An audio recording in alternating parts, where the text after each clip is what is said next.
Alrighty.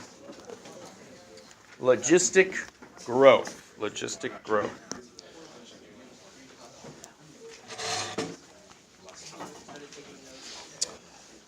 So yesterday we started looking at a particular model, a particular way to model growth. All right, exponential growth, right? In certain situations or scenarios. But that model that we know, the CE to the KT, that's known as uninhibited growth because there's just, it increases without bound, right? If you were to graph y equals CE to the KT, if we're a positive C value and a positive K value, you would result in, this exponential growth curve that would just continue to grow without bound. But of course, we know, right, that that's not really possible in many scenarios. Oh, 1 second.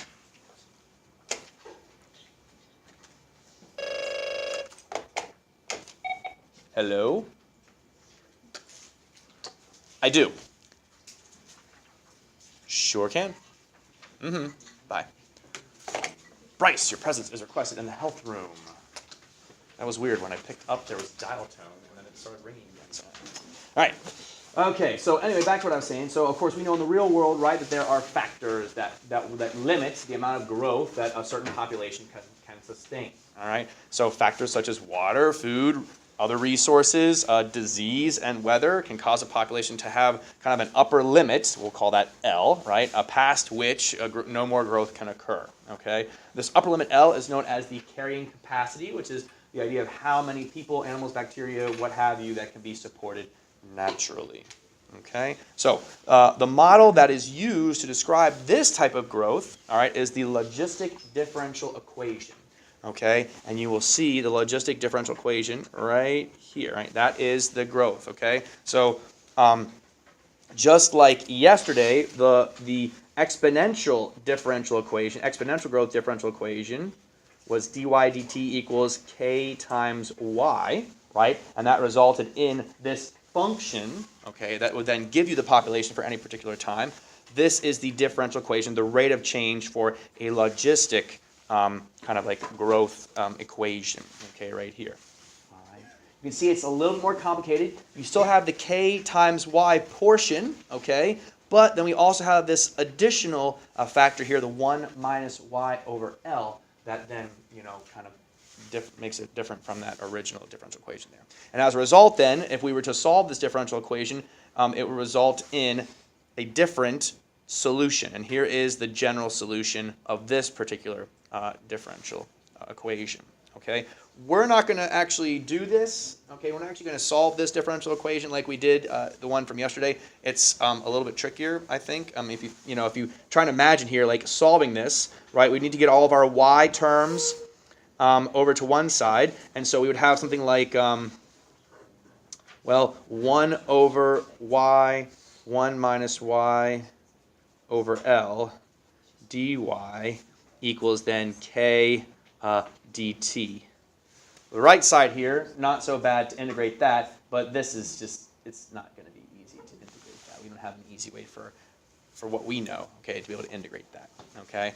But we do have the fact that this is our general solution there, okay? So we're not going to worry about trying to prove it. We're just going to accept that there, okay, as kind of like fact, okay? Things to note here, K and L, and also this B here that shows up, I'm going to say, and B are all positive constants. Okay. And we're going to, you can see here the relationship between the K here in this differential equation, the K here in this differential equation is exactly the same as this tiny K right there in the general solution, okay, of the population equation there, okay. Likewise, the L here is exactly the same as this L right there, okay, in our, again, general solution. Right. The B, that's a new constant that shows up that we'll sometimes have to solve for. Okay. The graph of logistic models, right, they have kind of like a typical shape that we will see, all right. So first part we're going to draw in here is a kind of horizontal asymptote, okay, that exists, and that is the line y equals L. Okay, so this is the value L here. Okay, capital L. That's our kind of like limiting, population right there. Okay. The main part of the curve that we're going to be focusing on is going to look something like this.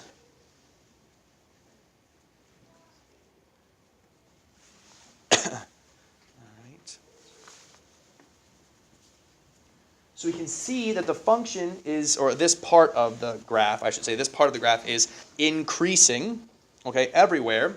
But what about the concavity? It starts out as concave what? Concave up, right? And then it transitions to concave down, indicating that if we change from concave up to concave down, some place in here we should have a what? Point of inflection, right? That indicates a change in concavity, okay? And I don't know, I'll kind of eyeball it here, so it looks like we're still kind of concave up right here, but then we change right here, so I don't know, maybe somewhere right in there. Okay, we'll say that's the point of inflection. Okay. So again, this right here, this graph, this is the graph of the y equals L over 1 plus BE to the negative KT that we're graphing. We're graphing the actual, like, population equation, not the rate of change, not the differential equation here. We're graphing the actual population equation. Okay?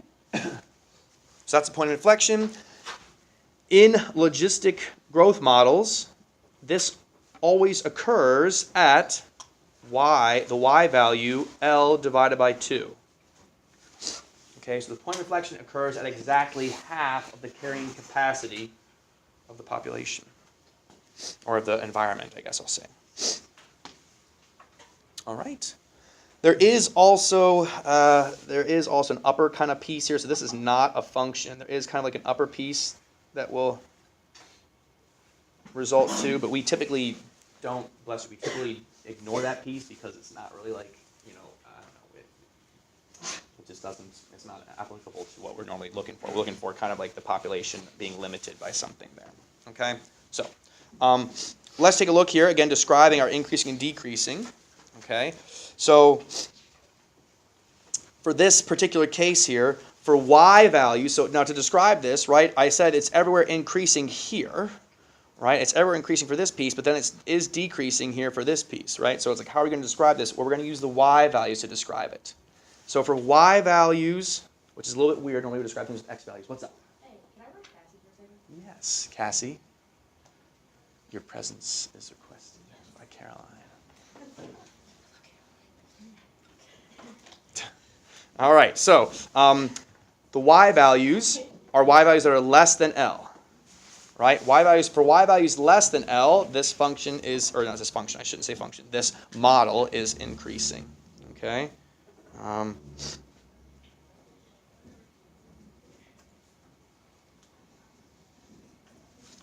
And then for y values greater than L, so for y values above L, it's always decreasing, right? You can see how it's coming down there. So again, this is a little bit funky. We're not using these x values down here because, well, the x values simultaneously we have different behaviors happening. So we have to use the y values.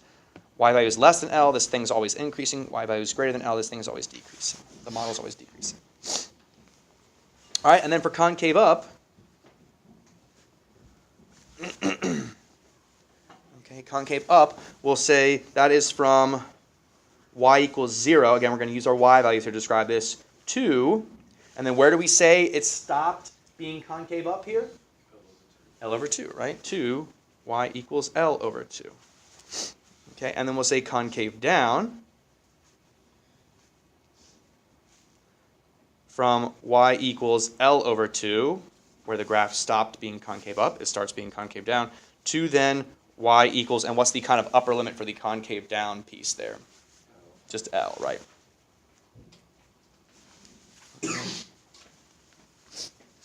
Again, we could talk about the concavity here of this top piece as well. You know, it is from L onwards, you know, concave up and stuff like that. But again, we typically focus just on this part of the curve because that's really describing our population there. Okay, that's typically for the population growth models at least. Okay, so you can see that this curve here contains aspects of exponential growth, right? Right here we experience, you know, increasingly increasing, so it's kind of like an exponential growth curve. But then at some point, right, we start to reach a point where resources are more scarce, And so by the population can only increase by less and less and less each time there until we reach kind of like the maximum carrying capacity for that, again, that area. All right, so let's turn the page here. All right, let's take a look at how we're going to use this. All right, so, all right, the population of donkeys in, and I had to look this country up because Mr. Goff made it very difficult, but I believe you pronounce it Mergaugizjuxtan. Mergaugizjuxtan. So there it is, okay, the donkeys in Mergaugizjuxtan. Can be modeled by the equation y equals 730 over 1 plus 4e to the negative 1.5t. And we're supposed to find the initial population, the value of k, and the carrying capacity. So you can see, right, that this is in a logistic format here. Okay, so we're asked to find the initial population, okay, the value of k, and the carrying capacity. Okay, and then we're supposed to write the equivalent differential equation representing this situation. Okay, so let's go back to our format that we have from before, right, from the previous page. We know that the logistic growth curve is in the format L over 1 plus BE to the negative KT. Okay. So that's like our logistic curve here, all right? And so let's see here. To find the initial population, okay, so initial means what is true? T is 0, okay? So T equals 0, all right? So we evaluate then our population equation, y evaluated at T equals 0. Okay, so we're just going to do that here. 730 over 1 plus 4 e to the negative 1.5 times 1. Oops, times 1, times 0, because it's initial. There you go, times 0. Okay? Okay, so plugging in the 0 for the t there. All right, and then we just solve. So 0 times negative 1.5, 0, e to the 0, 1 times 4, 4 plus 1, 5. So this is 730 divided by 5, which gives us 146 donkeys. Okay, so the initial population is 146 donkeys. And t equals 0 there.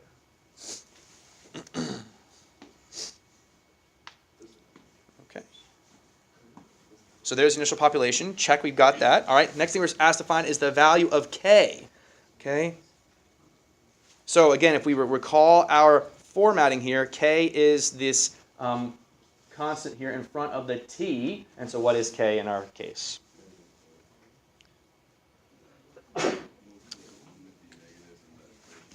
Yeah, so is k negative 1.5 or positive 1.5? 1.5, positive 1.5, because the form requires that it be negative k, and so if we just want k, so if you have negative 1.5, we need this to be a positive 1.5. Okay. So it's kind of like the opposite of what you see in the equation there. Instead of a negative 1.5 that we have, okay, we want that to be a positive 1.5. Okay, great. And then let's also identify the carrying capacity. Okay. What variable describes the carrying capacity in our formula here?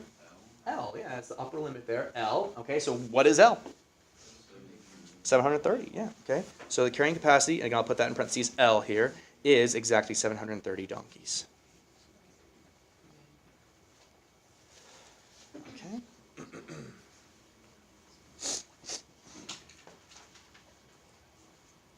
So there's that, okay. So we've got our initial population, our K, and then also the carrying capacity. Okay, yes? What does K mean in terms of, like, context? Like, so I think K is kind of, it's like a, I think it's just like a constant of proportionality. So it's kind of just like the CE to the KT, right, when we did the exponential growth yesterday and stuff like that. The K, I think, maybe has some meaning, but it's just kind of like a unique number that fits to that particular situation, and each situation has a unique, a unique K that you just got to solve for, kind of thing. So I think it's like the constant of proportionality. There's like a proportional relationship there. K is that proportional relationship. That's all. I don't know if there's any additional meaning beyond that, but I can look and see and stuff. So. Okay. Anywho.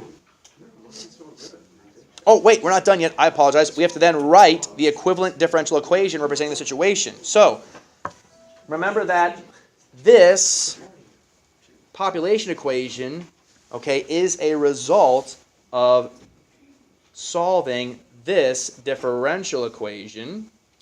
Okay, so it's dy dt equals k times y times 1 minus y over L. Okay. So one option, right, one thing we could do here is like take the derivative of this thing with respect to t and then, rewrite it and get into this format here. That's a little bit more work than we need to do. In fact, what we can do is just kind of pull the important numbers that we need out of our population equation to then rewrite it and rewrite the differential equation. Okay, so what we're not going to do here, which is kind of weird to say, we're not going to take the derivative, even though that is exactly what we want to do, right? We're starting with the function. We want to get dy dt, so we should take the derivative of this with respect to t. We're not going to do that. We're just going to pull the important numbers out of this logistic equation and plug it into our derivative here. So what is our k value? 1.5, right? We just found that. Y is our variable, so we're just going to write y. 1 minus y again is our variable over, and what's our L? 730. And so there's our differential equation. Okay? Do we have to add the 146 to the C value? No, you don't need to there because remember we're taking the derivative here, so the c value is not, so we don't need to worry about that, Taking the derivative here, so there's no constant that we have to worry about. Okay, that's it. Okay. So any other questions on that one? Okay, so let's take a look here at number 2. Okay, so the population of whales in Mergaugisentuorst, but not Notheb Estistan, can be modeled by the differential equation dy dt equals 0.3y times 1 minus y over 245. Assuming that y of 0 equals 35, so the initial population, right, is 35. Find the number of whales at time t equals 5, and then also find these limits as well, okay? Limits, right? We had some limits thrown at us also in like that review packet, or not review, the new AP questions, AP problem set that we have, we're working on there. All right, so it's been a little while since we've looked at limits, but we'll do it here, okay? And this actually might help you evaluate the limits that are on that AP problem set as well. So let's take a look here. So we have the differential equation. All right, so we have dy dt equals k times y 1 minus y over L. And we want to then transform that into its population equation because now we're trying to talk about, find the actual number of whales. So we need to get the population equation here. And so we want to transform that into the y equals L over 1 plus b e to the negative kt. Okay, so again, we've got dy over dt equals 0.3y times 1 minus y over 245. And we want to transform that into the resulting population equation. So what is our L in our population equation going to be? 245, right? The L is 245 in the differential equation, so that's going to be the 245, or the L in our population too. Okay, so 1 plus B. Well, does B show up in our differential equation? No, so we're just going to have to rewrite that B for now. We'll come back to it. What about K? Yeah, so it's going to be a negative then 0.3 in our equation, and then the T for our variable there.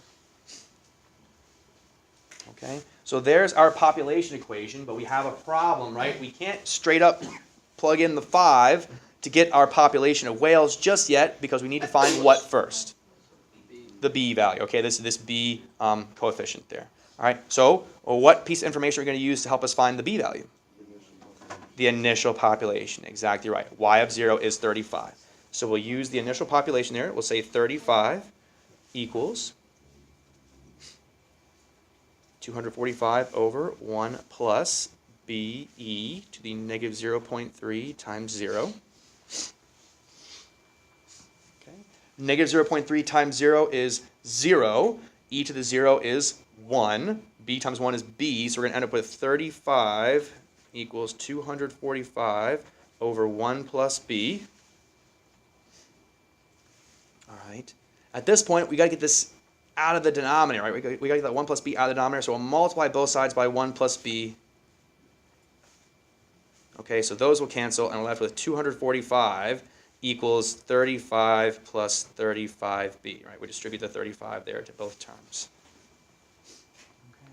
And now it's just a matter of solving. So we get 35b equals 210, and so then b, when we divide there, is going to be 6. Okay. B is 6. So that's great. Now we have our population equation. So we now have y equals 245 over 1 plus 6 e to the negative 0.3 t. Try to make my 6's not look like my b's there. All right. Now we're supposed to find the number of whales at time t equals 5. So what should we do? Plug 5 in for t. Thank you. Bless you. Bless you.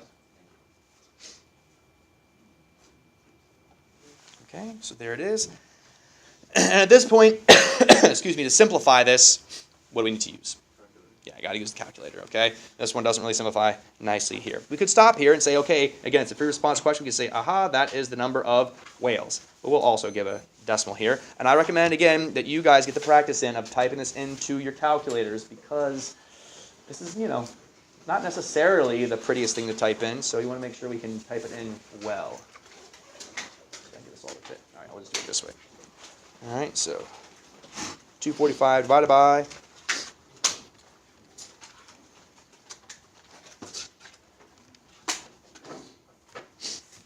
what is it? 5. Yep. I can just put this, I think. Okay. And I get about 104.755.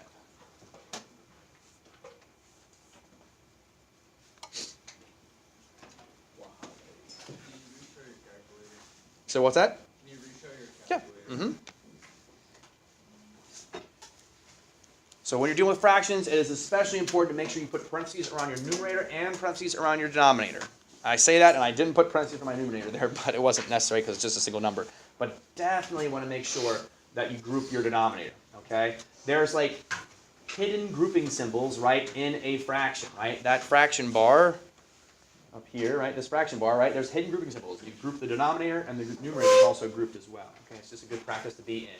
Parentheses around the numerator, parentheses around the denominator, okay, in general there. Okay?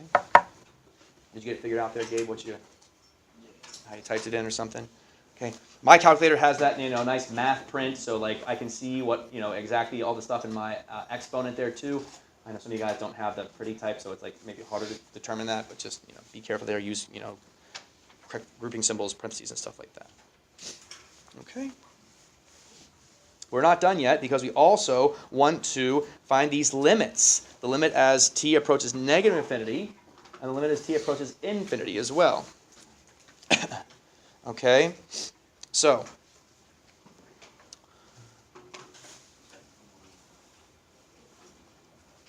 let's do the t approaches negative infinity first, and I'll just, permit me here, I'll just say y of t. Okay, I'm not going to rewrite the whole, actually I think I do need to rewrite the whole thing now that I'm thinking about it. I think it'll be helpful. Yeah, let me do it this way. Okay, so I am going to actually write the function here. So 245 over 1 plus 6 e to the negative 0.3 t. All right. So, evaluate limits as something approaches infinity, as x approaches infinity, as our variable approaches infinity, right? If you remember back, even to pre-calculus, right? We did it in calculus too, but in pre-calculus we did it as well, right? You had to do this when you were looking for like horizontal asymptotes and stuff like that. When it comes to these like rational kind of functions or rational expressions here, we had that like rule with like the degree on the top and the degree on the bottom and stuff like that. But that only really worked for like polynomials, right? And we don't really have, excuse me, polynomials here. We have like e and stuff like that here. Okay, it's kind of weird. But we can also try to evaluate this using like direct substitution, okay, and just kind of like thinking it through, so to speak. All right, so for example here, if I take that negative infinity and I imagine plugging in, direct substituting in negative infinity in here for t. Okay, negative infinity times negative 0.3 is going to become what? Positive infinity. E to the positive infinity is essentially what? Positive infinity times 6, still positive infinity, plus 1, still positive infinity. So what we're going to end up with here is 245 over positive infinity. What will this approach? What value? 0, right? Because that denominator is going to get ginormous, right? Super, super big, which means the overall value of the fraction is going to go to 0. And in fact, that is the case. It goes to 0. Okay?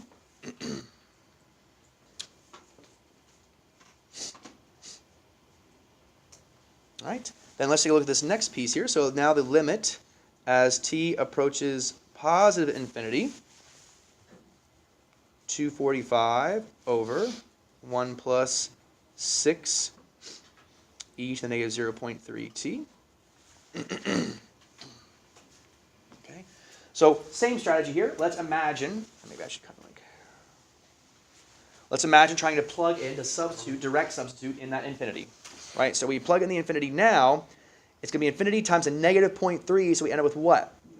Negative infinity. Okay, and at this point I'm going to kind of like 1 plus 6 e to the negative infinity.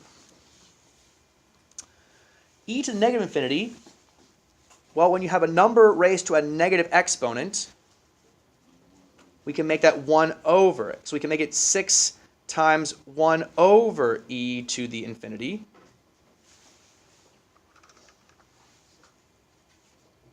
Right? Or, if you want to think about it, 1 plus 6 over e to the infinity like that. What is 6 over e to the infinity going to approach? 0, right? Because e to the infinity is really just infinity. 6 over infinity, 0 plus 1. 1, 245 divided by 1, 245. Okay, so that goes to 245. Now, this shouldn't really surprise us. If we go back to this like generic graph of the logistic growth curve here, as t approaches infinity, as we approach infinity here, as we go further and further and further to the right, our curve is going to approach L, our carrying capacity. And what is the carrying capacity? It's 245, right? L is 245. Okay. Likewise, whoops, I'm going the wrong way there. Likewise, as t goes to negative infinity, okay, we're going to approach 0. We're going backwards this way, approaching 0 and stuff like that. Okay. So it should make sense there according to the picture on the graph and stuff. All right. Questions on any of that? All right, let's move on then from these crazy country names. All right, number 3. Suppose that a population, y of t, grows in accordance with the logistic model, dy dt equals 6y minus 0.24y squared. Also, we know that the initial population is 2. Okay? So, looking at this differential equation, it's not exactly in the format that we're used to seeing for logistic, right? Logistic differential equations, we're used to seeing them like this. dy dt equals k times y times 1 minus y over L. Right? That is the format that we're used to seeing them in, not this. Right? But we're told it's logistic, and so this should be able to be rewritten. Okay, what we're given here, we should be able to rewrite that as the format that we're used to. Okay, so let's try and do that here. Well, if you'll notice here, right, there's no parentheses. In this case, we do have parentheses. We have a k times y that's kind of like in front of parentheses here. So what should we maybe do to this differential equation to kind of get this k times y in front of parentheses? Factor out. Factor out a what in this specific case? 6y, right? They both terms have a y, and we can both factor out a 6 here as well. So let's do that here. So we'll say dy dt, okay? We'll take out that 6y. Taking 6y out of 6y leaves us with 1. Taking a 6y out of 0.24 is going to be minus 0.04 y.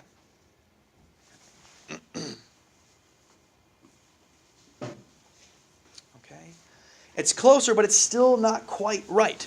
We've got the k, it's 6, we got the y, we have the 1. We don't have y over L, we have a 0.04 times y. We need to get y by itself over a particular number here. So 0.04, though, is a fraction. What is 0.04 as a fraction? So 4 over 100, exactly right. It's 4 hundredths, right? So 1 minus 4 over 100, or 4y over 100, if it'll allow me to put that y up there like that. And 4 over 100, that simplifies to what? 1 over 25. Or just y over the 25, right? Like that. So, we go from this logistic differential equation that's not in the form that we're used to using with logistic models. We then rewrite it, though, in an equivalent logistic form there, okay? In the equivalent form. So, given now the correct format, what is our carrying capacity? Exactly. So, L equals 25. That's our carrying capacity for this particular model.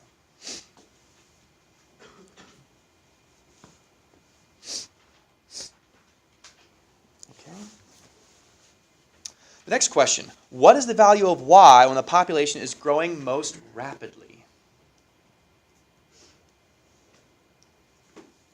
Well, again, this is a logistic model, right? And so we should, if I go back here,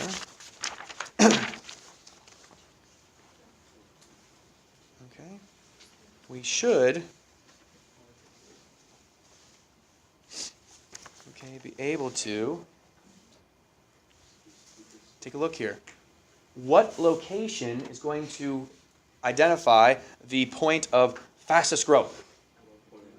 The point of inflection, exactly right, okay? Because at this point, okay, we have the steepest kind of slope here, and then we start to decrease our slope, right? We're going to increase, and then start to decrease our slopes after that. And so, yes, it will be at the point of inflection. So if L is 25, where will the point of inflection be? 12.5. 25 over 2, 12.5. Okay? So, yes, it is exactly at that point of inflection. Okay, which is at y equals L over 2, which is, in this case, 25 over 2, or 12.5 if you'd like. Okay, questions? So in any case, it's always going to be L over 2? In the logistic models, yes. Yep, because that is where our point of concavity is located, and so that's going to be the place where the population will be growing most rapidly. Okay. All right, so next we're asked to find the logistic growth model. Okay, so that means we want to come up with the y equals. So again, remember we have that, the format for that equation, y equals L over 1 plus BE to the negative KT. Okay, we already know some of these numbers, right? For our purposes, we know that, for example, L, we already said was 25. Okay, B, we're going to have to solve for that. What is K, though? Remember, the K is that constant of proportionality in front of the Y there. So it's going to be 6, yeah? So negative 6, though, T.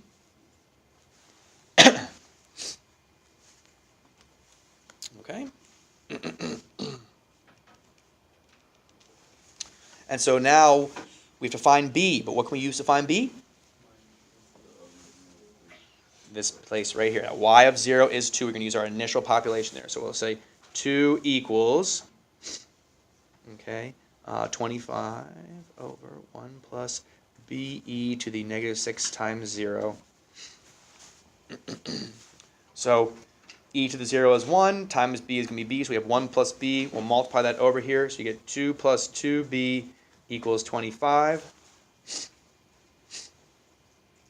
And then we get 2b equals 23, and so b is 11.5. Okay? Yes, I circled that, but that's not the most important answer. The most important answer here is going to be the 25 over 1 plus 11.5 e to the negative 6t. Excuse me. Okay.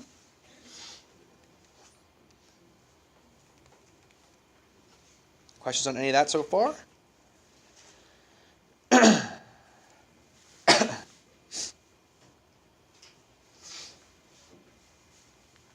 So far, so good? Okay. Then, let me continue on here. Oops. My mistake, sorry. Okay, so then we have one more here. Over what interval is the graph concave down? Okay, so again, referring back to kind of our, understood, shape of the graph of a logistic growth curve. Okay, we have the behavior like this. Okay, we already figured out the place where the graph would be increasing most rapidly. That was at the y value of 12.5. Okay. All right, that's at the y value of 12.5 there. So, for what interval is the graph going to be concave down? Let's use our y values to describe it here. For y values that are what? Greater than 12.5, right? If we look at y values above 12.5, our graph will be concave down here. Okay? And so, we can say from 12.5, oops, fix this here, from y equals 12.5 to y equals, is it always going to be concave down? What's the upper limit here? 25, the carrying capacity, right? Okay. Now, it doesn't specify what variables to use here, so we could say, that's it. Okay, and of course, you can describe this other ways. You can say, for, 12.5 less than y less than 25. If you want to use compound inequalities, you don't have to use, the words there. Okay. We can also come up with the t values here. Oh, sorry, Sheldon. For the compound inequality, do you have to do the less than or equal to also? I think, let me see here. So at 12.5, I would say you're not going to have. I don't think you want to include the endpoints there, because at 12.5 it would be that's the point of inflection, and then at 25, well, I don't think we ever really get to 25. We just kind of approach it. So I think you want to also just exclude the 25 as well. So then why do you do the y equals 12.5 to the y equals 12? No, I see what you're saying there. Yes, that is. I think. Well, let's see. There may be, I don't know. That's a good question there. That is a good question. I'll have to check on that.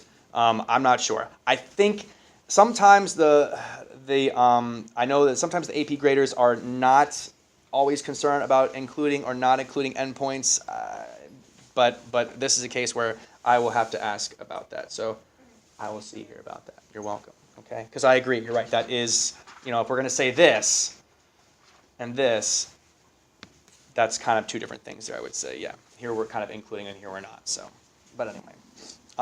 Let me go on, though, to also say, let's say, for example, that we wanted to find, instead of the y values, let's say we wanted to find t values here, right? So what could we do with these numbers to find our t values? How can we find the actual t values here? Or like the x coordinates for the interval? What should we do?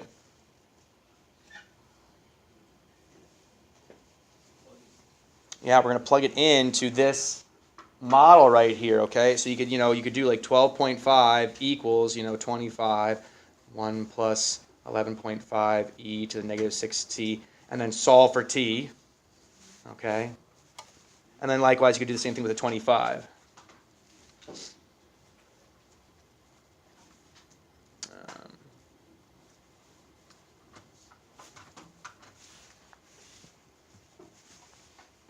Okay. And then if you do that, you get something like approximately, if you solve it there, you get approximately, bless you, 0.407, and then t is infinity for the other one. Okay, because the t keeps going there, right? So it's like t continues on. So you can just say like, t greater than, 0.407 or something like that. Okay. The left endpoint here, the 12.5, that's going to have a, you know, a definite t value there. But the right endpoint of 25, well, the, you know, the t is just going to keep going because it just, this keeps approaching infinity there. Or sorry, it keeps approaching the 25, and so t is just going to continue on there. For the rest of the graph, it's going to be concave down. Yeah, Sean. So, for like a problem like this, if there was a value, like in the parentheses, you know how we had to do, like, to get to the way we wanted it to show the You're talking about up here? Yeah. Okay, yes? So what if it was not 1 minus, like, 4y over 100? What if it was like 2 or 3 minus? Would that change it anyway? Yes. So I see what you're saying. So if we, for example, had a 2 minus 4y over 100, then you just want to factor a 2 out. Okay. So you want to factor to the point where you'll have a 1 in here, Okay. kind of thing. And then you'll deal with this fraction over here as you need to. And we'll, again, see an example of that here in a second. So, all right. So any other questions before we move on? All right. So number 4 then, identify which of the following differential equations are logistic. And if they are, find their carrying capacities. Okay. So let's take a look at our first one here. All right. We have dy dx is 4x minus 0.6x squared. Okay. Is this going to be logistic? It looks like it, right? Because we're like, oh, Mr. Wade, but look, it's got the, just like up here, we had, you know, 6y minus 0.24y squared. Instead of the y's, it just has x's. Why is this not logistic? Well, because we can separate the variables here and integrate, right? The dx multiplies over to be with these like variables of the x's, and this integrates no problem. If we try and solve this, the dt is what multiplies over, and we can't integrate the y's with the dt's. We could then divide this over, and that's what makes it logistic, right? Because this has to be divided over to go with the y's, the dy, okay? This has to come over, and the dt comes over here. Whereas here, the dx would go over with its like variables, the x's. We can integrate this no problem, okay? So not logistic.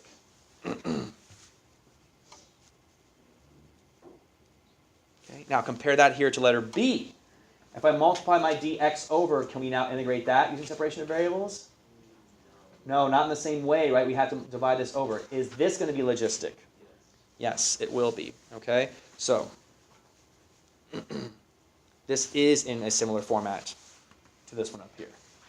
dy over dt equals 6y minus 0.24y squared. dy over dx, in this case, 4y minus 0.6y squared. Okay, we need to find our carrying capacities. That means we need to like rewrite this in the appropriate format here. Okay, so again, our goal is to get something like this. dy dt equals k times y, 1 minus y over L. So what should we do here to start manipulating this in the format we need? Factor out a 4y, exactly right. And so we're left with 1 minus, all right, now, 0.6 divided by 4, okay, well, let's see here. That's 6/10. So 6/10 divided by 4 is going to be 6/40, which simplifies to, well, let's just do it from here. 6y over 40. Okay, I don't want to do, excuse me, okay. But of course, yes, we can simplify that to what, 3/20. Okay. And that doesn't simplify anymore, right? So unlike our previous fraction, the 4/100ths, that simplified nicely to 1/25th, and so we knew exactly the L there, or the carrying capacity. Here, that 3/20ths doesn't really simplify anymore, so we can't get a 1 in the numerator. So our carrying capacity here is not 20. Okay. It's going to be y over, all right, 20/3. That's our carrying capacity here is 20/3, right?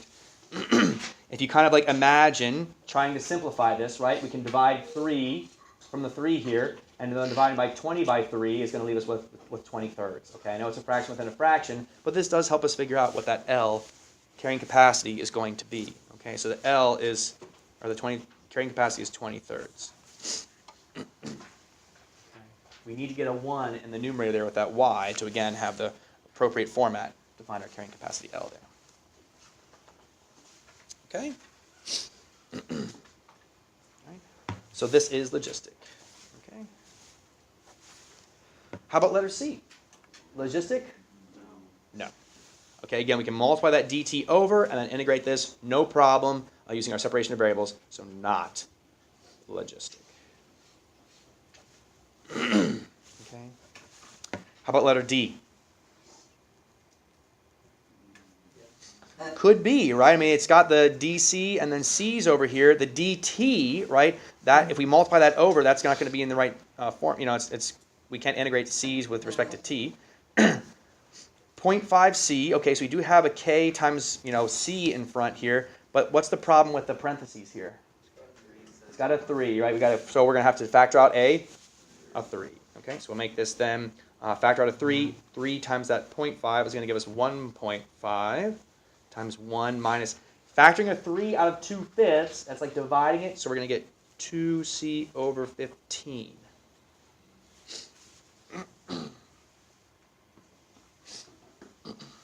Okay, again, we need a 1 in the numerator here, so I'm going to divide this by 2. Oops, I forgot my c here. So 1.5c times 1 minus c over 15 halves. Okay, divide the 2 by 2, divide the 15 by 2 to simplify it, 15 halves. So L, the carrying capacity, is 15 halves, or a 7.5 there. Okay, so it is logistic. Questions on any of that? All right, last page here,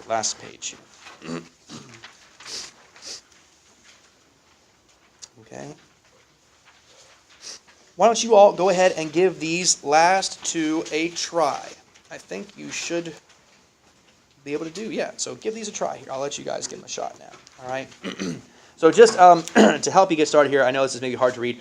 Population P of t of a species satisfies logistic differential equation dp dt equals p times t minus, or 2 p times 2 minus p over 5,000, where the initial population P of 0 is 3,000 and t is time in years. What is the limit as t approaches infinity? That should be a positive infinity that t is approaching there of P of t. Okay, and then likewise, there's that one for you right there. That one you can read a lot easier though, so I'll leave that to you. Can you go back to, we have Example 1? at the bottom? I mean, example 2. Example 2? When we were finding it, the approach to the limits, I didn't solve it. Yeah, sure. You want this section then right here? Yes, please. Okay. All right, so everyone else go ahead and work on those other pieces, and we'll go over that here in a moment. Yeah, factor out a 6 on here.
Is that positive infinity? Yes, positive infinity is what it's supposed to be, yes. Emma, are you okay with the notes there? Okay. I'll put it back on the problems that we're working on.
Question?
All right, so we'll go ahead and answer the first one here because I think everyone's got the first one down, and we'll give you a few more minutes or a few more, a little bit more time to work on the second one. Okay. So for this first multiple choice, what is our answer? E. Okay, you can tell this is an old AP question, by the way, because there are 5 options on your test when you'll be taking in May, right? There's only going to be 4. Okay, they reduced it down to 4 options now. But yes, it is going to be E. Okay, so the temptation here might be to put 5,000, right? But the problem with putting 5,000, even though that is in the numerator here in this differential equation, the problem is that this is not in the appropriate form for this to be L, right? This 2 needs to be a what? It needs to be a 1. And so we need to factor a 2 out of this binomial here. We're going to factor out a 2. Okay, and which results with dp over dt equal to 2p times 1 minus p, and then dividing this by 2 would result in 10,000.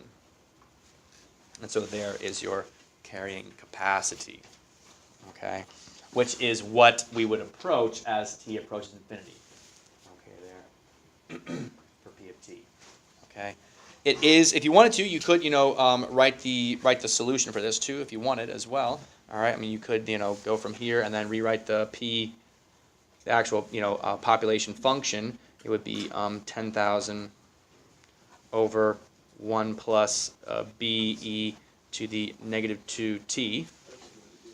Okay, you can do it that way too, and then take the limit as t approaches infinity of p of t. Okay, and then just substitute in the infinity here. Infinity times the negative 2 will be negative infinity. E to the negative infinity is like 1 over e to the positive infinity. So b over infinity essentially, 0 plus 1, 1, 10,000 divided by 1. It's going to give us the 1 there. Okay? Or sorry, the 10,000, I mean. Okay. But alternatively, you can also recognize as t approaches infinity, as time goes on, right, according to a logistic model, the population should approach its carrying capacity L, right? That's just kind of like conceptually what's happening there. Okay? All right. Questions on any of that? All right. Last question here then. I'll give you guys like 1 more minute, and I can actually look at the clock and do that. Determine now. That's going to be 1 more minute. So anyway, I'll give you 1 more minute there to kind of get some more thoughts on that, and then we'll hit this one too. And we can start on your assignment.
Okay.